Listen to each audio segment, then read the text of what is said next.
Hey, welcome back to our homestead here at Swan Branch Farm.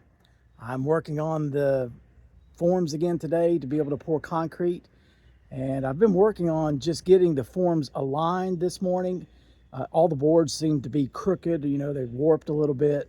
So let me show you what I've done in order to be able to make the pour as good as I can. If you look down the board right now, it looks pretty good. When I looked at it this morning, I was pretty disappointed by how many times it weaved in and out.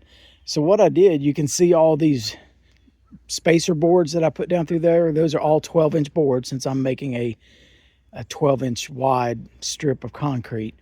And I just put those in there to be able to get the boards bowed out or pulled together to try to make it at least this face as straight as possible.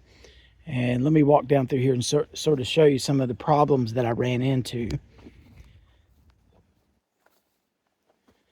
Some of the problems just stem from the boards not only going, left to right, but up and down. And you can only do so much. I've gone ahead and put in stakes probably every 6 feet or 5 or 6 feet down through here. And all of this side that's closest to me, that is up at the correct elevation all the way down through here. So the next thing I'm going to do is I want a 1/4 of an inch per foot slope. So I have to take up the backside or raise up the backside a 1/4 of an inch. And so what I end up doing, well, let me just show you my procedure for that. So I've got my 18-inch level laid across the forms here, and right now you can see that the bubble is really close to level.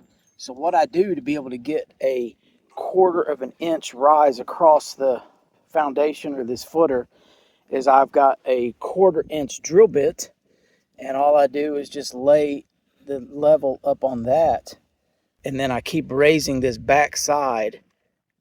If you can see it, I can't hardly raise it with one hand, but I raise that back side until that bubble is level, and then I know that I've got a 1/4 of an inch rise going across the concrete. So the way that I end up raising the back of the form is I end up just sticking a piece of wood or a stake or anything underneath this, and I've just got it going across the top of this hammer.